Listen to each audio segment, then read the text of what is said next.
మద్యం షాపు యజమానుల బెల్ట్ దందా. బోర్గం పహాడ్, సారపాక, లక్ష్మీపురం మద్యం షాపుల మీద రోజు ఆదాయం సుమారు 10 లక్షలు అని అంచనా.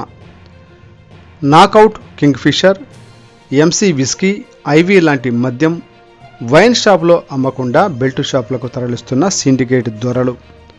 క్వార్టర్కు 20 నుండి 30 రూపాయలు వసూలు చేస్తున్న బోర్గంపాడు, సారపాక వైన్ షాపుల నిర్వాహకులు. బోర్గంపాడు, సారపాక, లక్ష్మీపురం గ్రామాలలో ఉన్న వైన్ షాపులలో ఉండవలసిన మద్యం బెల్టు షాపులలో బారు కోడలతో సహా దర్శనమిస్తున్న వైనం. ఏజెన్సీ ప్రాంతమైన సారపాకలో ఉన్న 2 వైన్ షాపుల లైసెన్సులు ఎవరి పేరు మీద ఉన్నాయి? వాటిని వేరే వారు ఎలా నిర్వహిస్తున్నారు? అధికారులకు ఎంత చెల్లించింది నడుపుతున్నారు? వైన్ షాపుల నిర్వాహకులు మేము బెల్టు షాపులకు ఎంఆర్పి ధరల కంటే మద్యం ఇస్తున్నామంటూ చెప్పడం హాస్యాస్పదంగా ఉంది అంటున్న మందుబాబులు.